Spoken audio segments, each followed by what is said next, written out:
con nosotros. Vamos a hacer primero la presentación de Alejo, vamos a hacer una serie de preguntas en esta entrevista. La idea es que ustedes tengan la posibilidad de cualquier inquietud que tengan, la pueden ir escribiendo por el chat o la van anotando para después. Y al final de la entrevista y este conversatorio que vamos a tener junto con Alejo, vamos a dejar un espacio de tiempo para que puedan realizar sus preguntas y todos puedan obviamente a quitar sus inquietudes. Bueno, primero presentamos a Alejo García Nadeira. Él es psicólogo deportivo. Él hizo su licenciatura, maestría y doctorado en España, pero partió desde Argentina, ¿cierto?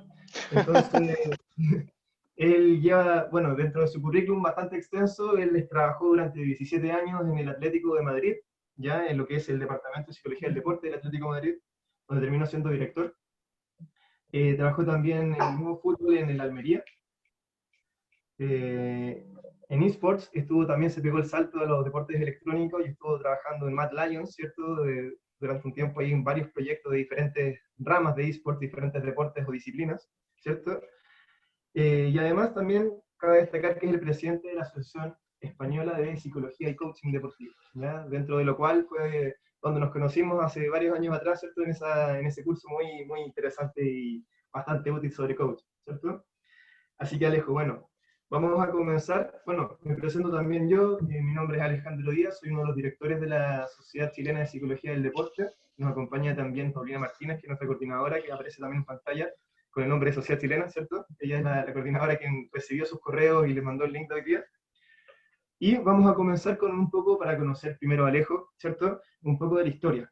Si nos puedes contar un poco lo que fue tu desarrollo personal y profesional y cómo fue este salto a Argentina, España y toda tu carrera básicamente allá. Sí, lo primero, bueno, buenas noches a la gente que estemos por Europa y en España en concreto y buenas tardes a la gente que sea de Sudamérica. En primer lugar, agradecer, bueno, a la Sociedad Chilena de Psicología del Deporte por la oportunidad de poder compartir en este foro, a ti en concreto, Alejandro, por la invitación y bueno, con el deseo de que sea una oportunidad para todos, para mí también, para compartir y conversar contigo y bueno, veamos a dónde nos lleva estas conversaciones. Como dicen en coaching, sabemos cuándo empezamos, pero no sabemos cómo terminamos, ¿no? Entonces, creo que puede ser una buena oportunidad.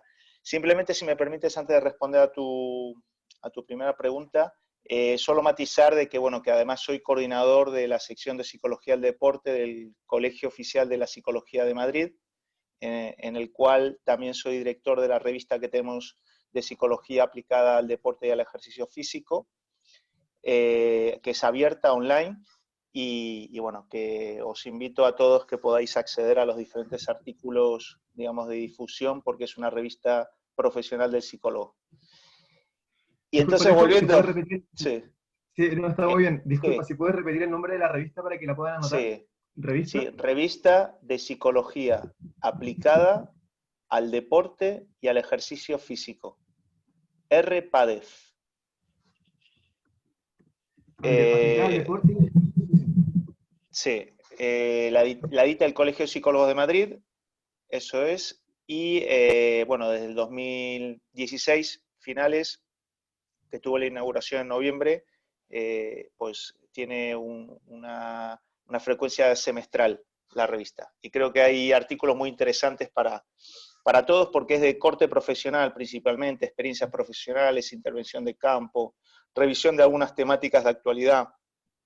O sea que bueno, que creo que puede ser una buena oportunidad para leer y el que se anime también a enviar un artículo y poder publicar. O sea que genial. Bueno, entonces, ¿cuál es tu pregunta, Alejandro?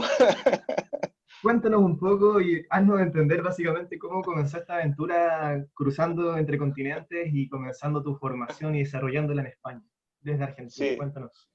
vamos a ver, yo tengo 46 años, vine a España con 14 años, mi madre era dentista, mis padres estaban separados y todo esto pocas veces lo he comentado, o sea que no es una premisa porque alguna vez lo hablé, pero la verdad que en pocos foros lo comenté. Hice un primer año de la secundaria en Buenos Aires, que es donde nací, y me vine para aquí porque mi mamá le había surgido trabajo aquí en España y bueno, hice lo que es todo el bachillerato aquí en Madrid y tenía entre ceja y ceja ya la inquietud, ya no el hecho de hacer psicología, sino de hacer psicología del deporte, que era mi gran ilusión y motivación, ¿no? Por decirlo de una forma. No pensaba en ser psicólogo como tal, sino ser psicólogo y trabajar en el ámbito del deporte, ¿no? Estudié en la Complutense, que eran 5 años de carrera en ese momento, y cuando apenas terminé me metí a hacer el máster de Psicología del Deporte en la Autónoma, y después volví a hacer el doctorado en la Universidad, digamos, Complutense. Y después hice un máster también en coaching deportivo y, bueno, otros cursos de formación. Pero, digamos, profesionalmente estoy criado en España, aunque mis raíces están indudablemente en Argentina y tengo muchos amigos y compañeros de profesión sudamericanos que también me hace ver un poco, digamos, la realidad también de ambos lados, ¿no? Decir, bueno, ¿qué aporta, yo qué sé, la universidad o el ámbito académico español en comparación con el sudamericano también, ¿no? En Argentina en concreto. Oye, Alejo, y nos contabas que desde antes ya tenías en mira lo que era la especialización, el ser psicólogo del deporte. ¿Cómo surgió eso? ¿Observaste, conociste, leíste? ¿Cómo llegó esa vocación? O sea, yo vengo del ámbito del deporte. O sea, mi primera profesión fue ser entrenador de tenis. Soy entrenador Mm. nacional de fútbol también, entrenador de pádel también. Entonces, bueno, en fútbol siempre me he movido a un nivel amateur, en tenis a nivel semiprofesional y en pádel también. Entonces, como que el deporte, como que lo llevo dentro, ¿no? Desde la disciplina, el trabajo, la competición, el viajar también, es algo que lo tengo metido en el cuerpo. En, y lo sentía, o lo he sentido siempre como una salida natural, vocacional, ni buscada, por decirlo de una forma, en lo que es el ámbito del deporte, ¿no? Yo en ese momento no sabía que se le podría poner, digamos, la etiqueta de psicólogo del deporte. Yo tenía claro que quería ser psicólogo y trabajar con los deportistas, pero fíjate que no pensaba ni decir, bueno, mejora el rendimiento, cuidado de la salud. No, tenía como una visión genérica, trabajar en el deporte, con deportistas, con entrenadores, con los equipos, como algo genérico. ¿Y por qué crees tú, Alejo, que la puerta de entrada fue a través de la psicología? ¿Eso fue alguna parte también más de vocación profesional? ¿En qué crees tú que está la psicología ahí? Eh, Vamos a ver, en Argentina también culturalmente está muy arraigada la psicología, Sí. ¿no? En España creo que menos, es un poquito tabú todavía, pero no está tan insertada como algo natural. Yo quizás traía de Argentina esa parte cultural o como algo natural el tema del psicólogo, ¿no? Y yo veía ese camino. O sea, mi madre es dentista y como dicen a veces en Argentina, o eres dentista o eres psicólogo, ¿no? Entonces lo mío era ser psicólogo.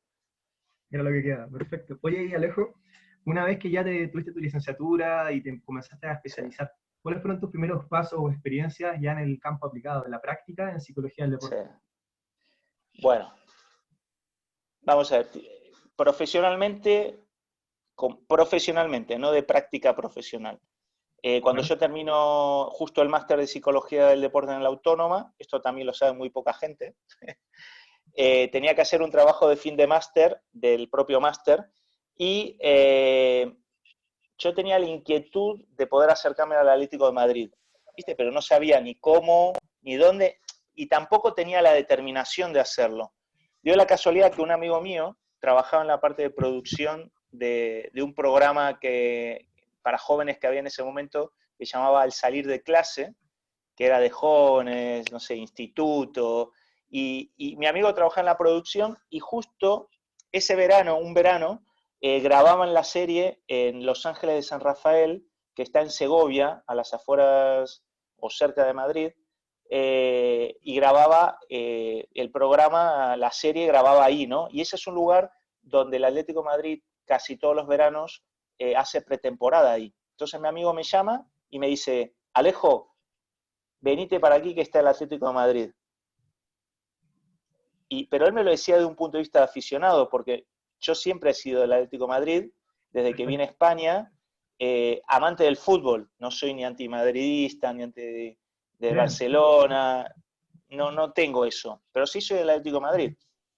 Y entonces me llamó más como aficionado, pero yo lo vi como una oportunidad para acercarme. Y la verdad que era súper difícil por una cuestión fácil. La serie era súper famosa y estaba lleno de policías controlando a los fans de la serie. Y por otro lado estaban todos los aficionados forofos que iban a ver el entrenamiento y estaba con un cordón policial impresionante. Entonces yo quería acercarme y no podía ni por un lado ni por otro. Entonces dio la casualidad que salió del cordón policial un fisioterapeuta que una vez lo había visto por la televisión, me acerqué, él estaba fumando un cigarrillo, le asalté, por decirlo de una forma, me presenté, le dije quién era y le comenté que tenía que hacer un trabajo de fin de grado y yo quizás inconscientemente, pero con la determinación de decirle, me gustaría hacerlo en el Atlético de Madrid.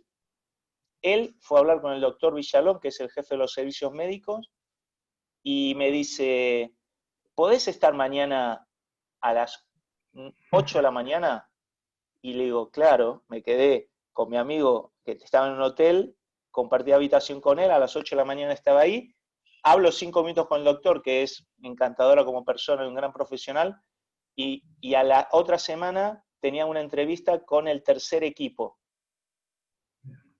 Presenté el proyecto, le gustó, cuajó en el tercer equipo y se hizo como, digamos, un efecto dominó, que eso me fue llevando a otros equipos y después lo que era unas prácticas, digamos, para hacer el trabajo, terminó consolidándose en una oportunidad laboral.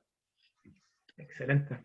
Bueno escuchar ese ejemplo, Alejo, sobre todo pensando en quienes están comenzando en el área de psicología del deporte y muchas veces les falta ese salto, ¿cierto? Ese salto de fe, de atreverse, de ir a buscar a las instituciones, de presentar proyectos y de buscar lo que uno le apasiona también. O sea, qué mejor que más encima del equipo del que eras hincha, ¿cierto? Y el que eras fanático, impagable. Oye, Alejo, y dentro de las prácticas profesionales y tus primeros pasos en la profesión, ¿qué diferencias culturales viste entre lo que era el deporte y lo que viviste en Argentina y España? ¿Existían o no? Dentro del fútbol, o sea, ha pasado, o sea, antes te hablaba de lo que era la parte profesional, pero después lo que es la práctica mía, mis primeros, digamos, experiencias fueron siendo entrenador de fútbol, en el cual, desde un punto de vista de entrenamiento mental, no tanto de intervención individual, porque eso requiere un proceso y un acompañamiento que como entrenador no podía, pero sí aplicar determinadas estrategias psicológicas que aplicaba con mi propio equipo como entrenador, ¿no? Sabiendo que vamos a ver, que no una práctica para mí, mi rol era el entrenador y complementaba con lo otro, y por supuesto, para dar un paso más, eso produce un conflicto de roles, o sea, mi rol era el de entrenador, no era o sea, oficialmente, o lo que me llevaba más tiempo era de entrenador, no de psicólogo, pero sí destinábamos o aplicaba técnicas conductuales en el día a día, desde aplicar refuerzos, cómo castigar, cómo comunicar, y también práctica imaginada de todas las semanas, análisis de partidos, haciendo un análisis DAFO después de cada uno de los partidos, bueno, aplicando, haciendo mis primeros pinitos, digamos, prácticos desde ese punto de vista. ¿Qué pasa? El fútbol en Argentina es más pasional, ¿no? Para lo bueno y lo malo, y aquí se vive de otra forma, se vive muy bien, pero de una forma diferente. Entonces yo creo que traigo también un poquito mi pasión, digamos, de Argentina a la hora no solo de vivir el fútbol o el deporte, sino de vivir un poco mi profesión. No digo mejor o peor, pero digamos algo diferente o complementario inclusive. Claramente, súper bueno. Oye, Alejo, y una vez que ya estabas dentro de lo que fue esta cadena de desarrollo con este tercer equipo y esta primera oportunidad en el Atlético, ¿cómo fue ese desarrollo dentro del club? ¿Cómo fue la aceptación por parte de los jugadores en esa época a lo que es el trabajo psicológico? ¿Cómo se fue? Y también no solamente los jugadores, entrenadores, dirigentes, me imagino que todos lo reciben de una forma distinta. Sí, todo tiene su recorrido y su historia, ¿no? Lo que es fundamental en esta primera experiencia fue conectar con el entrenador, fundamental. O sea, para estar dentro de un staff o dentro de, digamos, de un organigrama, digamos, esa alianza con el entrenador es fundamental, que hay una aceptación y la posibilidad, si se puede trabajar inclusive con el entrenador, es súper positiva y productiva, pero como mínimo el poder integrarte dentro de ese equipo de trabajo y, digamos, hacer, digamos, un efecto cascada de arriba abajo, ¿no? En el sentido, desde el posicionamiento del staff, poder trabajar con el jugador y con el equipo. Esa primera experiencia de aceptación, no solo con el entrenador, sino también con otra persona que me gusta trabajar mucho y que congenio mucho habitualmente, que son los preparadores físicos. Son roles fundamentales, no solo el entrenador, sino también el rol importantísimo que realizan los preparadores físicos y después los propios jugadores, ¿no? Una aceptación del rol que yo creo que uno se lo tiene que ganar también. Hay gente que estará más predispuesta a dar su confianza o a permitirte que puedas trabajar con él y otros que no, y otros te los tendrás que ganar, ¿no? Yo creo que desde la confidencialidad, que es fundamental, el que te vean que tú cumples, que estás ahí, que estás presente, que les acompañas y que te ven implicados y comprometidos con el equipo en este caso, creo que es tan importante como las propias competencias profesionales que después uno pueda aplicar. Y esa primera experiencia me llevó a que el coordinador de ese momento me dijo, oye, lo que no es justo es que trabajes con un equipo sí y con otros no. Y entonces de ahí pasamos a más equipos. ¿Qué pasa? También el escenario es que nos podemos encontrar que hay 11, 12 equipos. Y no, es como decir, un fisioterapeuta para 11 equipos es imposible, ¿no? Entonces, porque el trabajo se termina diluyendo y al final es imposible. Entonces, se empezó a acotar desde unas determinadas categorías, como pueden ser las categorías, sobre todo infantil, hasta lo que era el equipo juvenil, aunque después se fue ampliando también al segundo equipo. Sobre todo porque en el caso del Atlético de Madrid, el organigrama de equipos es muy grande, porque hay, por un lado, lo que se llama fútbol base y después están las escuelas federadas. Entonces, estamos hablando que en fútbol base hay un total de 300 jugadores, pero en las escuelas federadas del club también hay otros 1000 o 1000 y pico jugadores, ¿no? Entonces, el volumen es muy grande, ¿no? Entonces, se extendió a más equipos buscando delimitar, después se incorporó, fuimos dando forma a lo que es el departamento, se incorporó a otra psicóloga, que es Pilar Jerez Villanueva, que compartimos durante muchos años en el club, y después había diferentes otros profesionales que se incorporaban dentro de la estructura, como pueden ser pedagogos, profesores, una estructura que habíamos organizado no solo de servicio a los jugadores en general, sino a los jugadores que teníamos en residencia, alianzas con los colegios, teníamos un propio colegio también que nosotros contribuíamos a ser nexo entre el colegio y el club. Entonces, bueno, teníamos ahí una organizada muy buena, la verdad. Muy bien.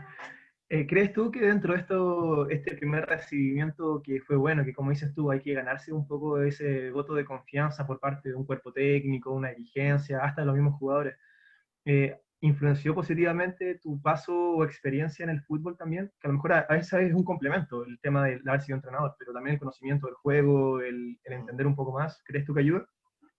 Sí, indudablemente lo que te ayuda es a hacer un trabajo más especializado o más específico para el fútbol, ¿no? Comprenderlo, no necesariamente hay que ser entrenador para comprenderlo, tampoco Justamente. aficionado. Yo creo que después, cuando hablemos de los eSports, que yo partí de cero, yo no conocía, entonces tienes la oportunidad de aprender o integrarte, ¿no?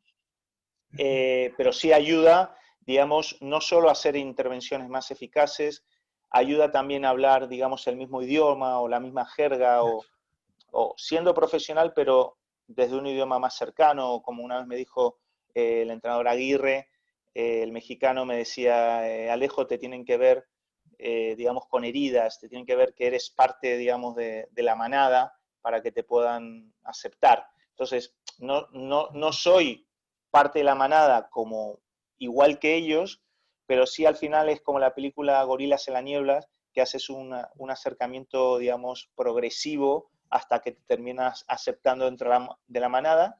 Y lo que sí me pasó, que me ayudó, por ejemplo, a integrarme con un entrenador que estaba en el segundo equipo un año, estuvimos una hora hablando de fútbol.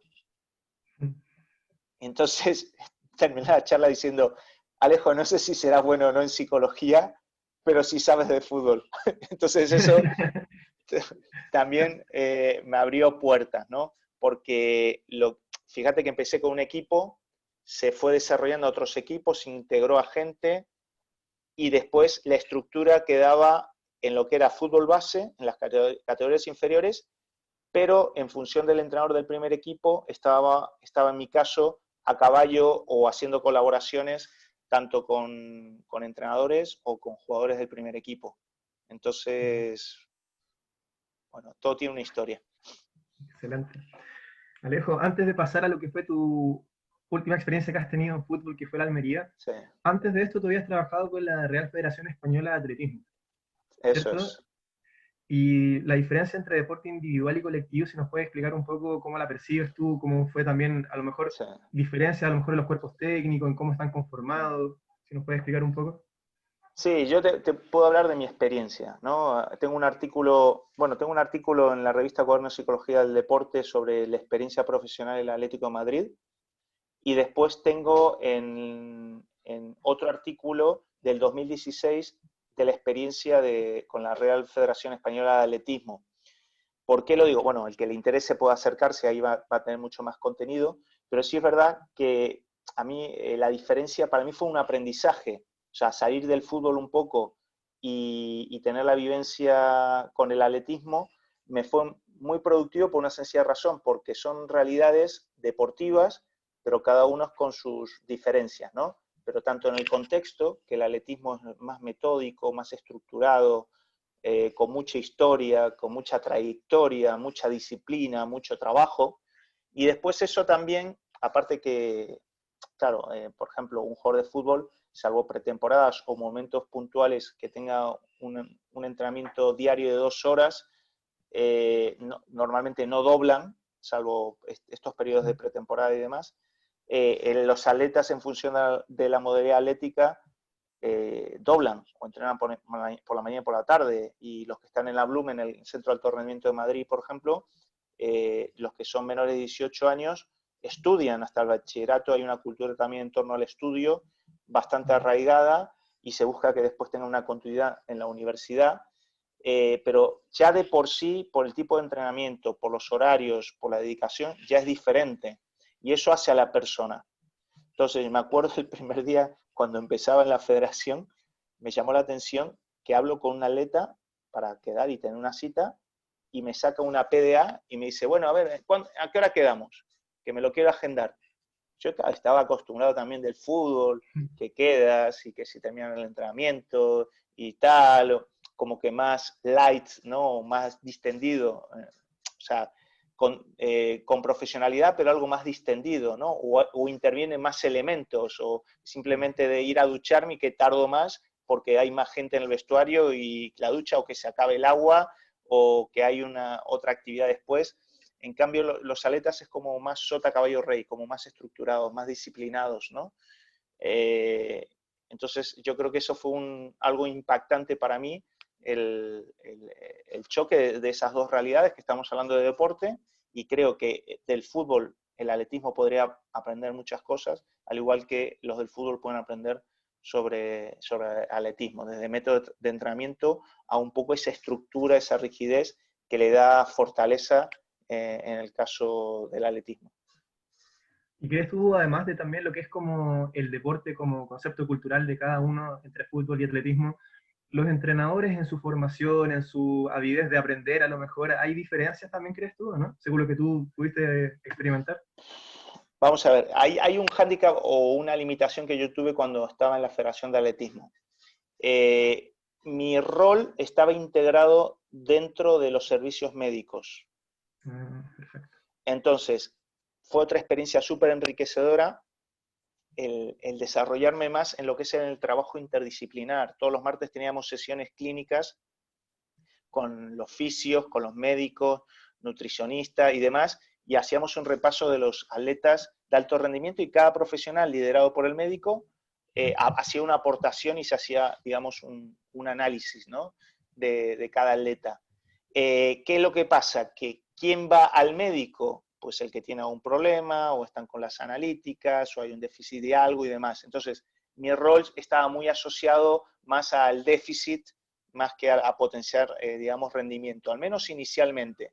¿Por qué? Porque me venían atletas que quizás venían con una problemática concreta en un momento dado, o con una necesidad concreta, y una vez que empezamos a trabajar, había como una alianza, y a partir de ahí pues se continuaba dentro de un estilo de vida, un estilo de entrenamiento que además tienes tu parcela psicológica, ¿no? Y la verdad que estaba muy bueno y fue una oportunidad excelente de trabajar con atletas olímpicos o gente que participaban en campeonatos de Europa, mundiales o campeonatos de España. Fue muy bueno. En cambio, en el fútbol tuve diferentes etapas, desde departamento independiente, departamento dentro de los servicios médicos. El rol era diferente. ¿Cuál es mi gran aprendizaje? Que donde te da más estabilidad laboral es estar dentro de una estructura como los servicios médicos, con una persona que es un referente para el directivo, para los entrenadores y demás, que es el médico, ¿no?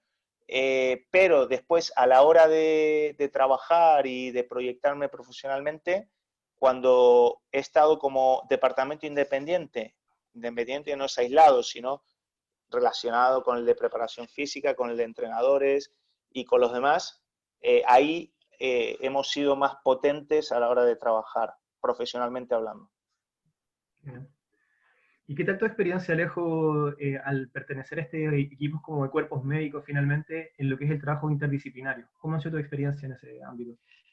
Muy positiva y muy necesaria, ¿no? Yo creo que cuando uno quiere desarrollar un proyecto potente, de gran alcance, que llegue a la raíz de las cosas, tiene que ser un trabajo interdisciplinar en el cual haya un proyecto común, cada uno con su parcela, y que esté coordinado, ¿no? Entonces ahí lo que se necesita normalmente son líderes.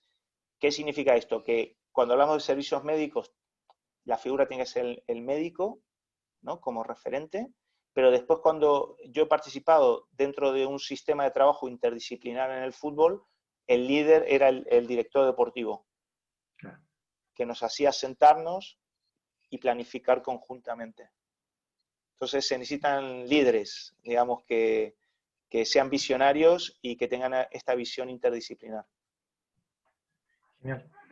Alejo, y para ir cerrando un poco el tema del fútbol, Sí, en la temporada 2019-2020 estuviste con el sí, Almería, ¿cierto? eso es. Después de un recorrido de 17 años, específicamente lo que fue Atlético Madrid, ¿cierto? De los clubes más grandes a nivel mundial, hay que decirlo, ¿cierto? No solamente por la participación a nivel de Champions, sino que a nivel, obviamente, una liga más competitiva. Y con todo tu aprendizaje, lo que fuiste viendo en todos los diferentes niveles, o sea, me mencionabas que estaba lo que era como la parte más formativa, las academias, después estuviste en fútbol formativo en sí, fútbol joven, y el primer equipo también tuviste paso. ¿Cómo fue este traspaso de experiencia a pasarlo a un equipo completamente diferente, con otra cultura, a lo mejor deportiva, y cómo fue también el recibimiento que tuviste ahí? Vamos a ver, yo ahí, para mí, aparte de aportar, digamos, ha sido también una oportunidad también para seguir aprendiendo. Lo primero que ha sido un descubrimiento o un staff técnico capitaneado por Guti, ex jugador del Real Madrid, en el cual es una excelente persona y un excelente profesional, que fue, o sea, no fui con unas expectativas, pero cuando lo conocí me generaron unas expectativas muy positivas de cara a él, porque aunque era su primer año como primer entrenador, o está siendo su primer año como primer entrenador, yo esto lo digo modestamente, he visto muchos entrenadores de primer nivel y tiene muy buenas condiciones como gestor de grupo. No hablo solo de la parcela técnica, sino que por un lado tiene la visión del jugador en cuanto al fútbol, ¿no? Tiene esa visión fina Y después es una persona que facilita el trabajo en equipo, te da la oportunidad y la responsabilidad para que desarrolles tu área, y al final eres un eslabón dentro de su equipo de trabajo, que él recibe información, o trabajas con él, o le facilitas tal, y él toma la decisión. Entonces, también el preparador físico, segundo entrenador, entrenador de portero y otros profesionales que yo no conocía, y que fue un gran descubrimiento porque tenían perfiles muy buenos, había un equipo muy bueno de trabajo, y la aceptación por parte de ellos fue máxima. O sea, me adoptaron porque el staff llegó antes, llegó creo que tres semanas antes que yo, ya estaba o sea, porque el staff, cuerpo técnico anterior lo echan y llegan ellos, y después llego yo. Entonces es como que llegamos sobre la rueda que ya estaba girando, ¿no? Pero me adoptaron tranquilamente, máxima integración dentro del staff técnico, de estar sentado. Es la mejor forma como psicólogo para poder trabajar dentro de un equipo de fútbol, poder trabajar con el entrenador, con el resto del cuerpo técnico, con el equipo en general y también con los jugadores a nivel individual. El poder viajar con el equipo ha sido, digamos, un todo. ¿Qué fue lo nuevo para mí? Que también es un aprendizaje, que la temporada estaba empezada. Entonces no hay una programación desde pretemporada y demás. Entonces tú llegas con urgencias, ¿no? Por decirlo de una forma. Yo cuando llego, el equipo llevaba 9 partidos sin ganar, con 2 derrotas y 7 empates. Estaba segundo, y con el tercero que le estaba comiendo ya le sacaba 2 puntos nada más. Entonces estaba en una situación buena pero crítica, porque suben los 2 primeros a primera división. Entonces, ¿qué es lo que pasa? No hay una planificación de cero. Llegas un poco con urgencias, adaptándote a la situación. Igual que el cuerpo técnico. El cuerpo técnico lo que necesitaba es hacer, me lo invento, 70 sesiones de entrenamiento para poder integrar su filosofía, su estilo de juego, y el preparador físico también se encuentra con la dificultad que había hubo 2 preparadores físicos anteriores, 2 cuerpos técnicos anteriores, porque fue un equipo muy particular. Empezó la pretemporada con un cuerpo técnico, antes de que empiece la liga lo echan, viene otro cuerpo técnico, empieza el campeonato, está segundo, y de repente, como llevaba unos partidos sin ganar y demás, lo echan, ¿no? Entonces entra el cuerpo técnico con Guti. Entonces no era una situación de cero. Entonces, pero bueno, hay que adaptarse, ¿no? Y la verdad que la experiencia fue muy positiva. De 10 partidos fueron 6 victorias, 2 empates y 2 derrotas. Inclusive nos llegamos a poner primeros. Pero bueno, se dio una serie de circunstancias, tanto personales como profesionales, y más porque fue justo antes del tema de la pandemia y demás, y bueno, me vine después para aquí, para Madrid, nuevamente. Pero la gran experiencia ha sido agarrar un equipo, digamos, estar dentro de un cuerpo técnico en mitad digamos, de temporada, y no de cero, pero muy querido y muy aceptado, a nivel personal y a nivel profesional. Pero no pude hacer todo lo que me hubiese gustado hacer si hubiésemos partido de cero. Me imagino que, aparte de que fue una situación, como dices tú, que por circunstancias tuviste que tomarle un poco de emergencia, o aterrizaste de emergencia en un equipo que venía desarrollándose con un tercer cuerpo técnico, y finalmente los proyectos de lo que quedaba por hacer, después del buen trabajo, quedaron muchas ideas y buenos proyectos. Espero que se puedan volver a retomar. Es lo que esperamos, ¿cierto? Vamos a ver, el cuerpo técnico trabajó muy bien. Yo creo que todos trabajamos, pero como decía Valdano también, no hay nada más fácil que perder 3 partidos seguidos en fútbol, ¿no? Entonces, esto es multifactorial, influyen muchos factores, y los resultados, al final, es si entra la pelotita o no entra, ¿no? O las diferentes circunstancias que se puedan dar, digamos, un partido. Me acuerdo un partido que se perdió 0-2 contra el Elche, de local. O sea, estábamos jugando un partidazo. Me caían las lágrimas de lo bien que estaba jugando el equipo, tocando, abriendo por un lado, entrando por el otro. Impresionante, hasta que se da una circunstancia, una expulsión de un jugador nuestro, nos quedamos con 10, y ahí fue un antes y después. O sea, hubo 35 minutos, 40 minutos espectaculares, y después el resto, el otro era buen equipo y sabía jugar. Al final nos nos ganó, y el equipo quizás tampoco, haciendo autocrítica, no supo, digamos, recodificar o solucionar, digamos, la situación deportiva, o sea, del partido, ¿no? Buenísimo. Alejo, para seguir avanzando en los temas que habíamos conversado, dentro de los últimos años además has tenido la opción de entrar en un mundo completamente nuevo, en el fondo, ¿cierto?, de la parte deportiva, que es el mundo de los esports, ¿cierto?, los deportes electrónicos. Y queríamos saber, en el fondo, cómo fue tu llegada acá, cómo fue tu primera apreciación, tu primera mirada, lo que fue encontrarte con chicos jugando en el fondo videojuegos y a un nivel competitivo muy alto. Bueno, lo primero, lo que decía antes, ¿no? Yo no tenía experiencia previa en eSport. A mí me entrevistan porque los dueños del club querían a alguien de fuera del sector, con experiencia, no querían a alguien, digamos, entre comillas, viciado dentro del sector, querían una visión externa. Y bueno, cuando tengo la entrevista, yo le digo con sinceridad, yo no conozco de eSport, puedo conocer el FIFA o a un juego clásico, pero no soy experto. Le digo, lo que sí te puedo garantizar es que yo le voy a ayudar a tus jugadores y a tus entrenadores a que rindan mejor y que se encuentren mejor. Lo único que va a necesitar tiempo, que pasado todo lo contrario de lo que hablábamos el fútbol, ¿no? Yo ya vengo con ese conocimiento, esa experiencia y demás, y aquí no.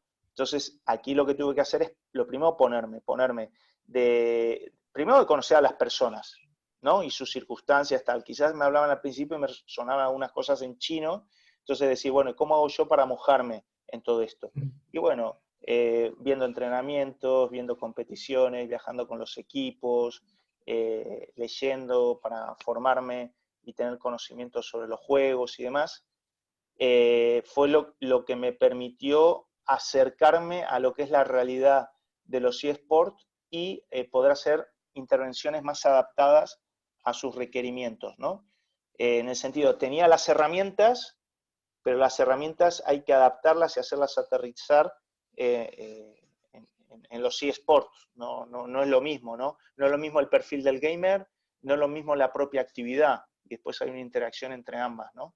Son realidades diferentes que hay que conocer, y lo primero, indudablemente, siempre digo, para trabajar en eSport como psicólogo, primero tienes que ser psicólogo, ser bueno en psicología general y psicología básica, después tener especialidad en psicología del deporte, porque te brinda herramientas y al mismo tiempo te brinda otras visiones de deportes tradicionales, ¿no? Que siempre dicen tradicionales, y eSport, ¿no? De deportes tradicionales, que enriquece, digamos, tu formación y tu experiencia, y después una formación específica o experiencia profesional específica en eSport.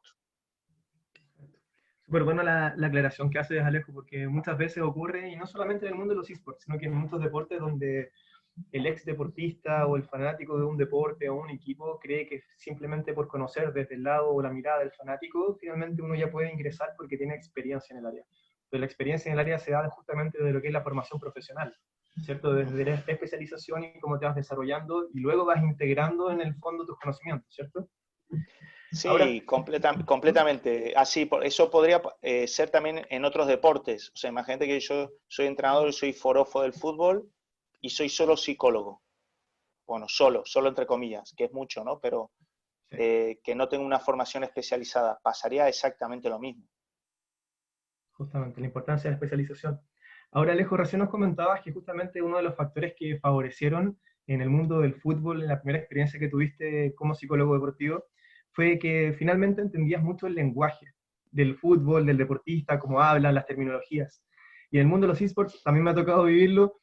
La terminología, el lenguaje que utilizan es muy específico, mucho en Spanglish, muchas terminologías que tienen que ver con el juego, con las jugadas. ¿Y cómo fue eso para ti, esa adaptación? Bueno, yo creo que primero sigo en proceso de adaptación. Probablemente, sí. Porque es una terminología específica, no todo, ¿no? Indudablemente, y después hay una cuestión generacional también asociada a todo esto, ¿no? preguntando, cuando no sabía algo, preguntarle o sea, cuando decía, no, este jugador se tiltea, no, es que está tal y tuve un mental boom, o sea, porque al final son palabras nuevas, pero con un contenido histórico, o sea, el tiltearse o tal, no es que están descubriendo, puede haber alguna reacción a una cuestión específica que podríamos matizar, pero por lo general son términos que se utilizan con un mismo contenido, o sea, diferentes términos con un mismo contenido, ¿no? Entonces, es encajar piezas. Oye, Alejo, y la experiencia también, como te he preguntado, con las otras experiencias deportivas con los entrenadores, porque muchas veces pasa que los esports, los entrenadores son casi igual de jóvenes que muchas veces los mismos jugadores, ¿cierto? ¿Cómo fue esa experiencia trabajando con ellos? Bueno, primero yo tengo claro que los entrenadores es, digamos, la punta de lanza y son los protagonistas y el principal valor que tienen que tener los equipos, por eso es fundamental tener excelentes entrenadores. Lo que pasa que aquí hay un problema, que con el tiempo yo entiendo que se va a solucionar.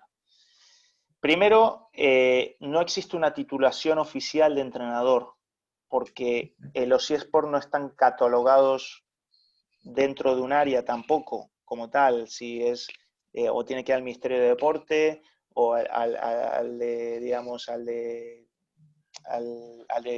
festejos, o como actividad cultural, ¿no? Porque hay también un interés por no encasillarlo, ¿no? O sea, no es solo la dificultad de encasillarlo y podríamos entrar en el debate si es deporte o no es deporte, que para mí sí lo es. Hay un interés de no encasillarlo, ¿vale? Para no poner cerco al sector.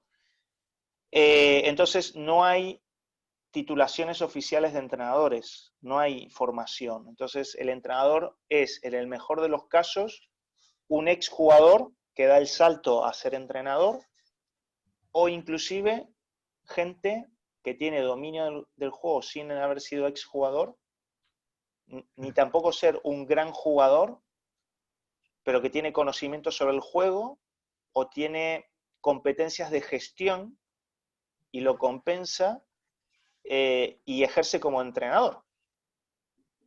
Entonces, es una dificultad. ¿Por qué? Porque el entrenador no tiene formación, ya no hablo a nivel psicológico, porque los cursos de entrenador de fútbol o de otros deportes son flojos, aunque haya aquí en España 3 niveles, en cuanto a contenido no te brinda una oportunidad de aprendizaje, pero no es algo reglado o profundo, ¿no? Entonces, si ya de por sí es débil, imagínate una persona que no tiene ni eso, ni tiene lo que es la parte de planificación deportiva o entrenamiento deportivo. O sea, no hay un conocimiento. Entonces, al final las preparaciones son muy intuitivas o de cómo ellos creen que es, entonces no hay una profesionalización en ese sentido y se requiere. Aparcando eso, que hay grandes entrenadores que tienen un talento o que han sido grandes jugadores y comprenden el juego, que es importantísimo, y además tienen capacidad de liderazgo, capacidad de comunicación y demás, que los hay, pero generalizando hay una debilidad en ese sentido en el sector.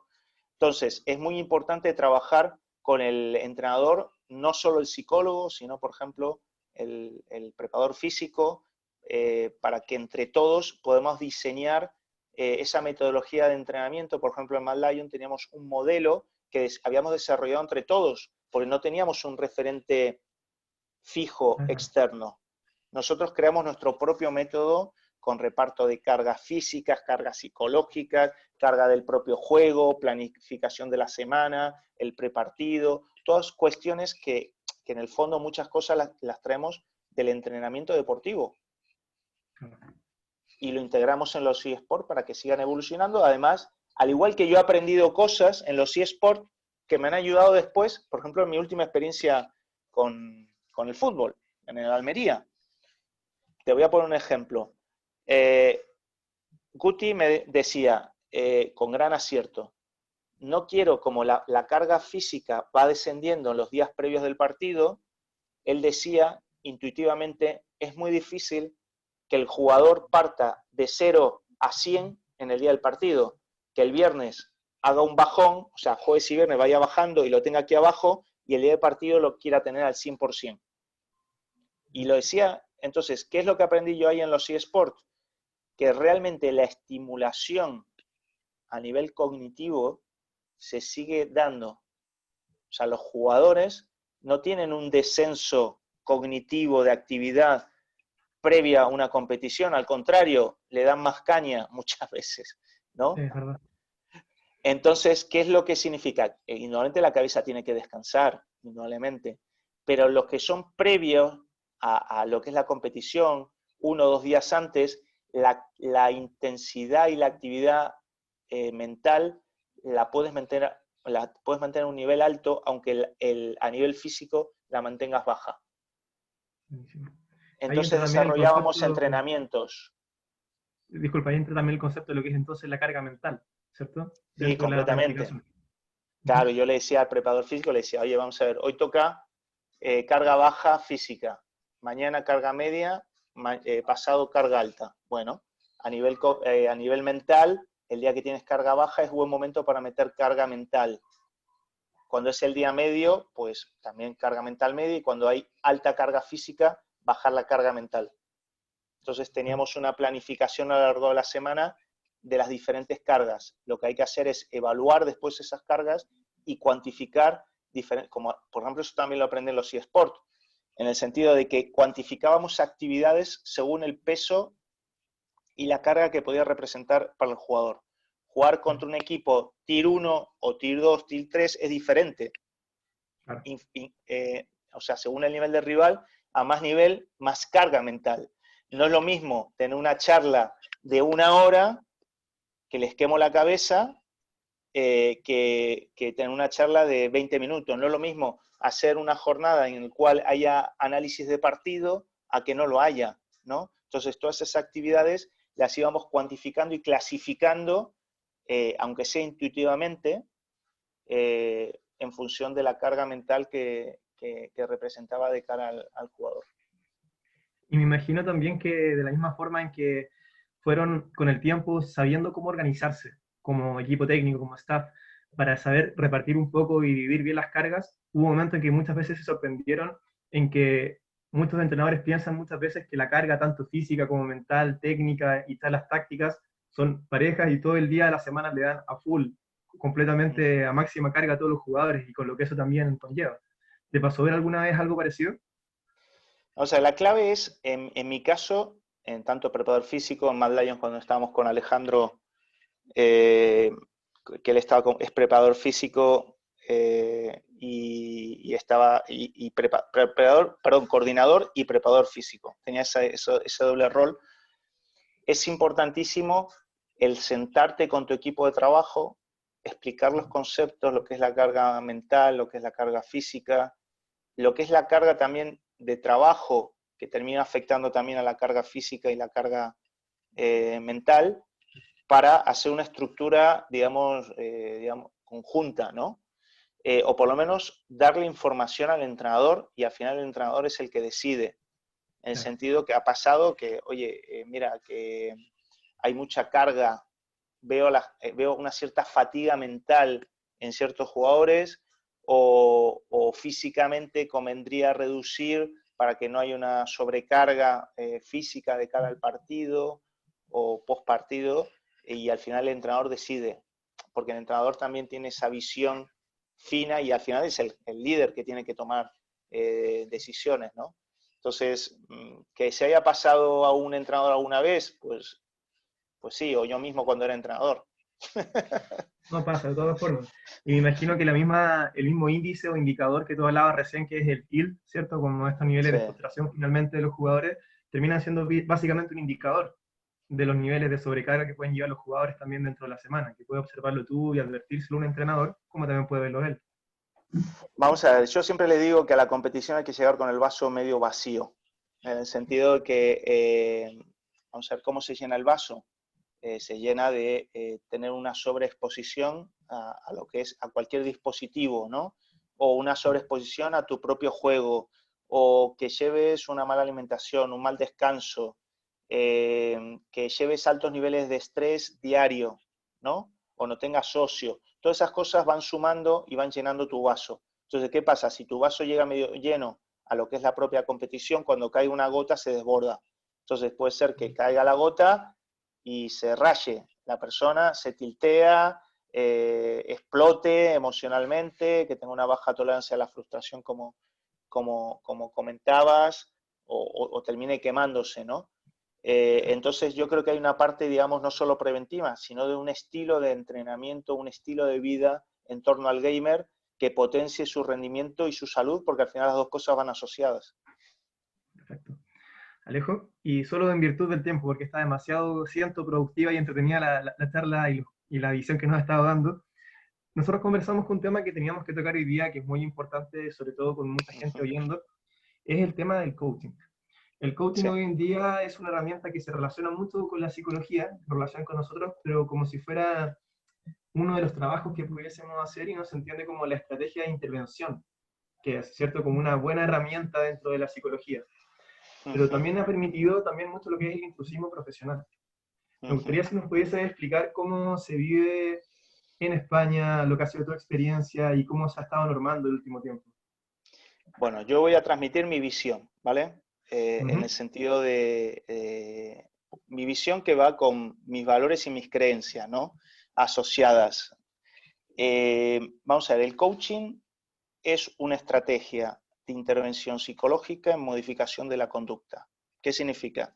Que cuando yo aplico el coaching, produce unos cambios en la otra persona, cambios en las cogniciones, cambios en las emociones y cambios en las conductas. Y eso desde toda la vida en la carrera de psicología nos han enseñado que se llama modificación de la conducta.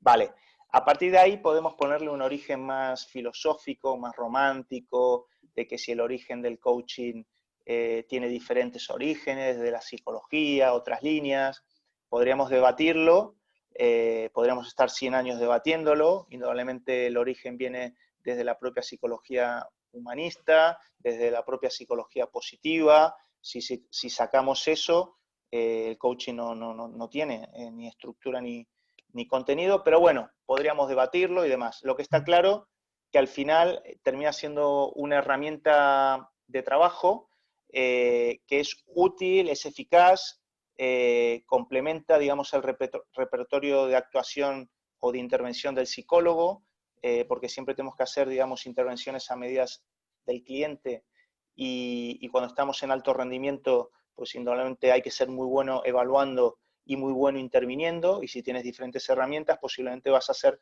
más eficaz si te adaptas al contexto y al perfil, ¿no? Ahora bien, sabemos también que el aprendizaje de habilidades psicológicas, estrategias psicológicas, es necesario dentro del ámbito del deporte también para entrenadores, para deportistas, para gente que gestiona técnicas de comunicación, técnicas de modificación de la conducta, cómo motivar, cómo corregir. Al final es aplicar habilidades psicológicas y no por eso tú eres psicólogo, ¿no? Que a veces se dice, no, este entrenador es muy psicólogo. No, este entrenador tiene muy buenas habilidades o gestión psicológicas, ¿vale? Y si trabaja conmigo, va a ser aún mejor. Pero hay gente que de por sí, históricamente, desarrolla muy buenas competencias. Ahora bien, de la aplicación de una estrategia, de una técnica, hacerlo una profesión, es como decir, la técnica de reestructuración cognitiva. Hacer una profesión a partir de una técnica no tiene sentido. ¿Va a existir la técnica reestructurador cognitivo? No. Entonces, ¿por qué? Porque primero, en manos del psicólogo, el coaching va a estar en manos primero de un profesional que tiene conocimiento de la psicología. O sea, si fuera un coche de carrera, tiene conocimiento del motor y su funcionamiento, ¿vale? Y cuando tú vas a operar o vas a intervenir, o como mecánico vas a intervenir en un coche para optimizarlo, no puedes ir con un destornillador. O sea, el coaching es como un destornillador, al igual que otras técnicas. No puedo con una única herramienta arreglar el coche o optimizar o sacarlo mejor de un motor de Fórmula 1. Es imposible. Necesitas primero tener conocimiento del motor, de la mecánica, y tener una caja de herramientas suficientemente amplia para optimizar, digamos, el motor. Y aquí pasa igual. El coaching, para el propio psicólogo, hay psicólogos que se forman en coaching y que dan la espalda a la psicología y se dedican, no, yo soy coach, pero realmente eres psicólogo, ¿no? Entonces, por ejemplo, en eSport es imposible ser bueno o dar lo mejor o que tus clientes den lo mejor solo con el coaching. Es tan mental que necesitas unas herramientas más amplias, mucho más amplias, y saber mucho de psicología. Y después, para otros deportes, pasa más de lo mismo. Lo que pasa que quizás hay intervenciones individuales que facilitan y ayudan. Que hay gente que aplica muy bien el coaching, pero no significa que eso le dé derecho tampoco a ofrecer sus virtudes bajo una remuneración o ofreciéndose como un profesional. Porque primero, no existe la profesión legal de coach, no existe en ningún país del mundo, no existe ni centro oficial que te habilite para ello. Después, otra cosa es que cuando tenga que hacer la declaración de la renta, entre dentro de un epígrafe y pueda declarar como atención o no sé en qué formato para justificar los ingresos. Pero no hay ninguna titulación en el mundo que te acredite profesionalmente para ser coach o hacer coaching, porque no existe. Y hay gente que piensa que sí, que hace un curso de una universidad y la habilita, ¿no? Porque las universidades también entran dentro del negocio formativo que hay en general, ¿no? Y ofrecen cursos para todo el mundo para cubrir, digamos, el número de alumnado y sacar, digamos, el curso. Pero una cosa es títulos propios, pero no hay ningún título oficial en torno al coaching y que te habilite para ser coach como una profesión. Fijaros, si eres psicólogo, esa herramienta la vas a manejar mejor. Vas a hacer intervenciones más eficaces. Vas a tener resultados más duraderos.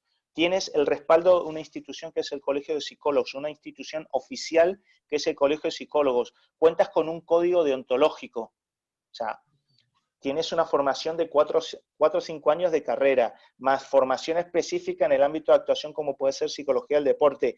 Adicionalmente, con formación, como la que has hecho tú, como la he hecho yo, en coaching. O sea, estamos hablando de una persona que se ha formado quizás tranquilamente 8 años, frente a una persona que se hace un curso de 6 meses, 1 año en el mejor de los casos, y va mostrando sus bondades a los demás. La gente es la que decide a quién contrata o a quién quiere tener. Yo lo tengo claro, pero la realidad es que el mercado a día de hoy termina decidiendo quién contrata o no, porque legalmente no tenemos un marco legal de referencia que pueda poner cerco a todo esto, ¿no? A día de hoy. Veremos un día mañana qué es lo que sucede. Muchas gracias, Alejo. Bueno, para quienes se integraron un poco más tarde, les comento que mencionamos al principio lo que es el currículum, la experiencia de Alejo, que él, dentro de los diferentes cargos que ha ejercido y ejerce actualmente, es presidente de la Asociación Española de Psicología y Coaching Deportivo. Entonces es la persona indicada para saber escuchar en el fondo respecto a un tema que es muy importante, que se ha ido insertando muy frecuentemente en el mundo deportivo, sobre todo, ¿cierto? Por la promesa de rápidos resultados, por la promesa de es que nos alejamos de la psicología, nosotros tenemos una mirada que vemos de otra forma a la persona, ¿cierto? Que es una forma muy atractiva de venderlo finalmente, ¿cierto? Y que hoy en día también está afectando mucho, no solo al campo deportivo, sino también al campo de la psicología, al hablar justamente de intrusismo, que es lo que conversamos en un principio. Ahora, por tema de tiempo, Alejo, para no seguir manteniéndote hasta ya la 1 de la mañana. Yo estoy bien, de momento no me quedo dormido. Ya, muy bien, vamos bien. Antes de pasar a las preguntas, que yo tenía un par de preguntas formuladas, pero vamos a dejar las preguntas de la gente que está interesada en saber muchas cosas. Sí, porque han salido, por ejemplo, Cristina Araya de Chile. Sí. Hay varias preguntas que sí me gustaría escucharlas y que podamos compartirlas. Perfecto. Antes de eso, Alejo, quería presentarte también a Enrique Aguayo, que no sé si lo puedes ver está en tu Enrique. pantalla. No. Alcanza a verlo, aquí me aparece. Bueno, él es presidente de la Sociedad Chilena de Psicología del Deporte. Él también está observando tranquila y está más que nada en silencio escuchando la ponencia de hoy día. No sé si Enrique quieres comentarle algo. No, primero, muchas gracias por la participación. Enrique. Muchas gracias por la participación, muy contento que esté en este conversatorio, en este séptimo conversatorio, donde hemos tenido varios colegas tuyos de España. Y la verdad que es muy interesante lo que se está tratando porque en el mundo está la moda, como estuvo la moda de la hipnosis, después de la programación neurolingüística, hoy día del coaching, en términos como de gente que sin estudios, porque es indudable que un entrenador es bueno que maneje herramientas de coaching, es bueno que un ejecutivo de una empresa también lo haga, pero de ahí a que uno de ellos quiera trabajar de psicólogo o una persona que ni siquiera tiene una profesión, como tú dices, por un curso incluso aquí hay cursos de 2 o 3 meses y listo, que los dan y la gente ya sale a trabajar, ya hace terapia familiar, hace de todo. Entonces el tema del intrusismo profesional es gravísimo y nosotros tenemos muchos problemas con la ley de especialidades, incluso en medicina, porque un país tan largo como este, obliga a que un médico, a veces en una zona rural, tenga que atender de todo. Y lo mismo un psicólogo. Entonces, las especialidades tienen poco respaldo y las profesiones. Así que bueno, pero te agradezco el que esté acá, estamos muy contentos con tu participación. Hacía tiempo que queríamos, como Sociedad Chilena de Psicología del Deporte, contar contigo en una actividad y vamos a seguir sumando. Muchas gracias. Perfecto, Enrique. Bueno, Gracias, Enrique. gracias. Un gusto también por la invitación y por la participación y poderte ver. Y indudablemente el tema de, vamos a ver, nosotros como psicólogos somos los primeros que tenemos que dar valor a nuestra profesión y cuidar nuestra profesión. O sea, individualmente cada uno de nosotros y después las entidades, tanto las asociaciones, sociedad, en este caso vuestra, y colegios de psicólogos, que hay que defender los derechos de psicólogo y desarrollar la profesión y hacerla fuerte, ¿no? Necesitamos un marco legal de referencia para terminar de cerrar esto, porque no es la etiqueta del coaching. Al final, lo que tú puedes denunciar es lo que hace. O sea, ¿qué haces? Converso, yo también converso. Escucho, yo también escucho. Hago preguntas, yo también hago. Al final, lo que estás haciendo es un asesoramiento, aunque sea indirecto, y por competencias sí se puede, digamos, tratar de meterle mano. Lo que pasa que las entidades lo tienen complicado porque no siempre van a ganar y quizás no esté tan claro. Cuando hay un marco, nosotros aquí en España estamos luchando por un marco legal de referencia. Por un lado, estamos en el anteproyecto ya de la ley del deporte, en el cual antiguamente no figuraba el tema de psicología y de psicólogo, y hemos conseguido integrarlo. Vamos a seguir luchando. Tuvimos alguna derrota, por ejemplo, en Madrid, en torno a la regulación de profesiones en el deporte. Hubo éxitos en otras comunidades, no en otras, pero una vez que salgamos en la ley del deporte, ya estás reconociendo ese rol profesional y después, posteriormente, también te tienen que reconocer como profesión dentro del deporte, ¿no? Entonces, bueno, son batallas que se han tenido y se seguirán teniendo, pero yo creo que tenemos que estar orgullosos y sentirnos fuertes por ser psicólogos. Creo que realizamos una excelente labor y aparte de seguir creciendo y estar bien con nuestra profesión, tenemos que defenderla, porque si no la cuidamos nosotros, ¿quién la va a cuidar? Es verdad. Muchas gracias, Sí, Alejo. Excelente conclusión. Vamos a pasar entonces con un par de preguntas. ¿Ya? Acá nos preguntaba Andrés Pizarro sobre el caso que nos conversaba de Almería en cuanto a la incorporación a mitad de campeonato. ¿Qué hiciste y cuál fue tu foco específicamente en ese trabajo, que cuando ya venía con 2 procesos de cuerpos técnicos y tuviste que llegar ahí a apoyar a Guti y su cuerpo técnico? Sí. Bueno, llegué, no de Salvador, porque no era ese rol, ni mucho menos. Estaban haciendo un buen trabajo, pero faltaba, digamos, ese aceite en el motor para que vaya todo más rodado, o un pequeño empujoncito en determinados jugadores que eran importantes. Entonces, el primer punto fue integrarme dentro del cuerpo técnico y empezar a realizar dinámicas grupales o integrarme yo mismo dentro de las dinámicas de ellos, como funcionamiento como cuerpo técnico, asistiendo a los entrenamientos para observar, integrarme, digamos, no solo profesionalmente, sino a nivel personal, ¿no? De que ellos me vean que no soy ningún bicho raro, al contrario, que soy una persona como otra, pero con un rol concreto dentro de la profesión. Entonces, por un lado, primero cuerpo técnico, reunión con el entrenador, segundo entrenador, preparador físico, entrenador de porteros, que era el grupo de ellos que venían todos juntos, y después poco a poco, cuando digo poco a poco, no significa en meses, ¿no? Porque esto es en días y en semanas, integrándome también dentro de la aceptación o bajo la mirada del propio jugador. Entonces, empezamos a tener reuniones grupales con el cuerpo técnico y reuniones individuales con cada uno de los jugadores. No hubo un trabajo inicial grupal con el equipo, pero sí encuentros cortos, muy específicos, porque no, inicialmente como valoración, no es que hubiese algún agravante, se estaba trabajando muy bien. Faltaba ese empujoncito para que diesen un paso al frente, se la terminen de creer, por decirlo de una forma, y tengan más determinación a la hora de poder competir.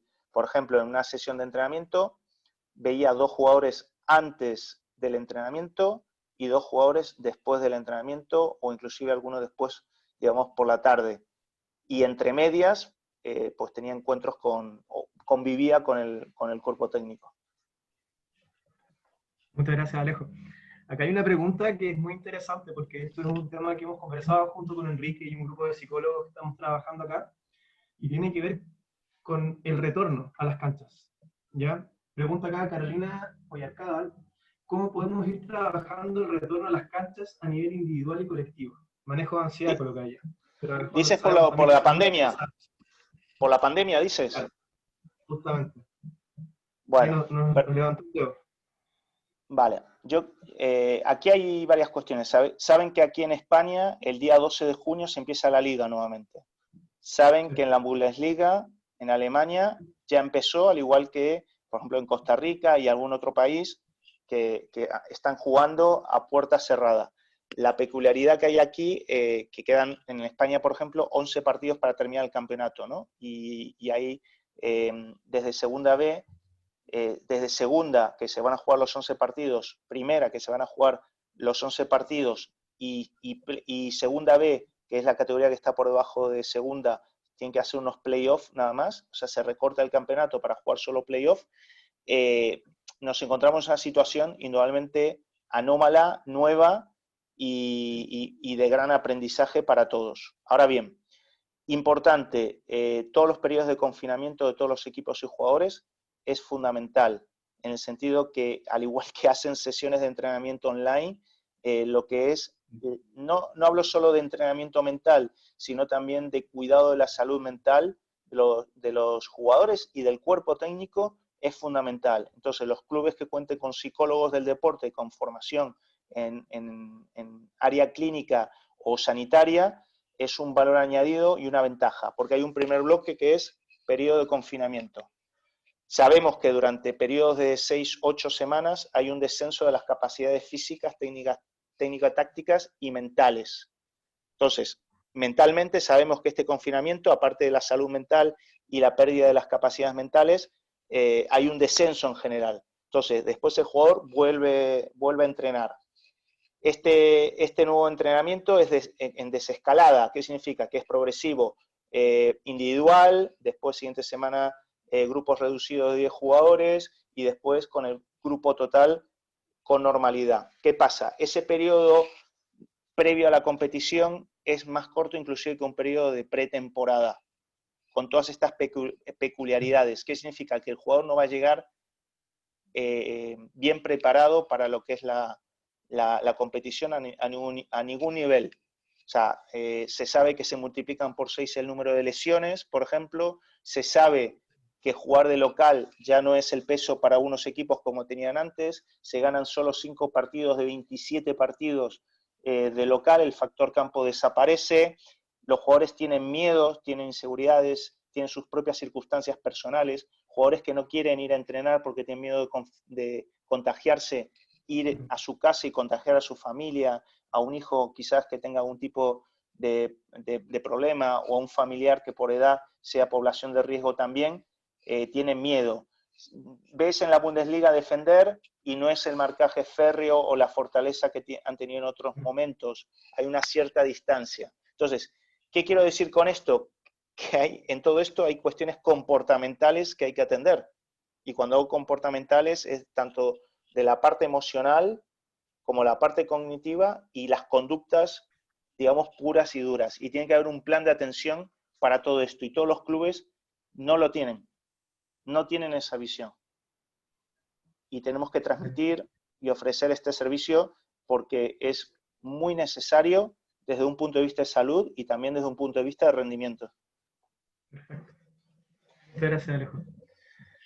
Creo que vamos a dejar solamente 2 preguntas más, Alejo, por la hora, porque ya hemos aprovechado bastante el tiempo contigo, han estado muy buenos también los aportes. Que me escriban, los que Aquí, quieran que me escriban, Alejandro, perdóname, que me escriban por mail o a través vuestro o directamente como quieran. No tengo problema de responder bueno, o intentar por lo menos compartir mi experiencia. muchas gracias, Alejo. Uno siempre se queda un poco corto en cuanto a tiempo en estas instancias, ¿cierto? Está muy entretenido. Bueno, acá nos pregunta Cristian Araya, que tú mencionaste recién, que es un psicólogo chileno que también se ha especializado en coaching y liderazgo, y nos pregunta cuáles son las consideraciones generales a tener en cuenta para realizar un trabajo eficaz y significativo con ellos, con los deportistas en el fondo, habla incluso como deportistas de alto rendimiento, en proceso de clasificación a Juegos Olímpicos. A ver, repetime la pregunta. ¿Cuáles son los factores claves? Claro, como consideraciones generales a tener en cuenta para realizar un trabajo eficaz y significativo con ellos. Como eso es lo principal que quiero ver. Sí, vamos a ver. Depende del deporte, ¿no? O sea, por ejemplo, en atletismo, tener grandes eventos cada 2 años no es lo mismo, o una olimpiada cada 4 años, pero bueno, el tener campeonato de Europa o mundiales y después olimpiadas, que al final es cada año tienes, o cada 2 años, o cada 4 años tienes competiciones, que estás hablando de periodos de medio o largo plazo, que en fútbol o en campeonatos ligueros, en el cual la rivalidad viene todos los fines de semana, ¿no? Entonces, son cuestiones diferentes. En un atleta que, por ejemplo, cuando he trabajado con un atleta olímpico, con un año de antelación, pues mantener esa constancia en todo lo que hace es una cuestión importante a conseguir. Me refiero a cumplir todos sus entrenamientos, afrontar las distintas competiciones locales que tenga, el cumplir con todas sus otras actividades extra deportivas, el trabajo y la constancia también contigo como psicólogo y ver qué continuidad das, ¿no? Porque en el sentido que yo empiezo a trabajar, por ejemplo, me pasó una vez como algo muy curioso, que 2 años antes yo estuve en atletismo 5 años, 2 años antes de una olimpiada, me viene un atleta que había tenido 6 psicólogos antes. 6. Yo digo que soy el 7º pasajero, le decía, le bromeaba, ¿no? Es como el Aliens, ¿no? Y con el reto adicional de que tenía 2 años por delante. Entonces, indudablemente, hay que trabajar a raíz de las necesidades que tenga el atleta, hacer una evaluación inicial, detectar áreas de mejora, fortalezas y demás, que vayan integrando habilidades psicológicas para gestionar su día a día y la propia competición. Entonces, hacíamos planes de trabajo temporalizado. ¿Qué significa? Que no estoy 2 años viéndolo todas las semanas. Entonces, quizás tengo un periodo de pretemporada que hacemos un trabajo específico, después hacemos seguimiento, nos volvemos a reunir, empezamos a chequear las cosas y demás. Entonces ahí, digamos, con 2 años por delante, organizar el trabajo y temporalizarlo es muy importante, ¿vale? Y sobre todo en los periodos previos al gran evento, que después de tanta espera, pues hay que planificar, o sea, llegar bien, con tensión o estrés competitivo, pero no llegar estresado, planificar el viaje, la estancia, el día a día allí, y quizás tú no viajas tampoco, y cómo mantener online también ese vínculo. Después, cuando estás en un deporte en el cual te la estás jugando fin de semana tras fin de semana, es importantísimo realizar intervenciones eficaces, ajustadas a la temporalidad y al peso que tiene el peso de la competición semanal que tiene. O sea, no puedes estar haciendo intervenciones a medio o largo plazo. porque el equipo pierde 3 partidos y el entrenador no está y el psicólogo tampoco, ¿no? Entonces tenés que ajustarte y saber trabajar bajo estrés también, es importante. O sea, el estrés, la competición del propio partido, también uno se tiene que autogestionar, ¿no? Entonces también ahí, fin de semana en fin de semana, tienes que adaptar tu intervención, adaptar los tiempos, ser hábil, no puedes ver a todos los jugadores, dar prioridad, trabajo grupal, trabajo individual, trabajo con el staff, ¿qué hago? Esa toma de decisión que te da también la experiencia es importante a la hora de adaptarse. Perfecto. Muy bueno, Alejo, realmente. Como dices tú muy bien, finalmente el papel aguanta mucho en cuanto a una planificación y uno tiene que saber y tener la experiencia de saber cómo me voy adaptando, ¿cierto?, a las circunstancias, a las necesidades de un equipo o del mismo deportista, ¿cierto? Ahora vamos a hacer la última pregunta. Quedaron muchas muy interesantes realmente, pero como hay, Enrique compartió tu correo electrónico, ¿alguien quiere hacer Que me la pregunta? escriban. Que me escriban. Perfecto. Había preguntado acá una pregunta de esports. ¿De qué manera evalúas, acá le puso los atletas, a los deportistas electrónicos o gamers? Los atletas. Eso, Me gustó el término, no lo había escuchado. la gente de marketing o algunas personas de marketing han querido buscar eso de atletas como para asociarlo más al alto rendimiento deportivo, pero llamándoles atletas electrónicos, ¿no?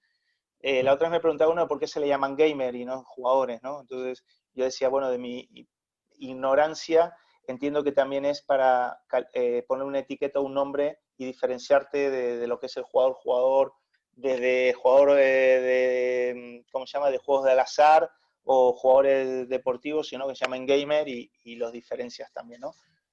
Un poco. Vamos a ver, la evaluación es muy importante en cualquier intervención, ¿vale? Y lo digo por 2 razones.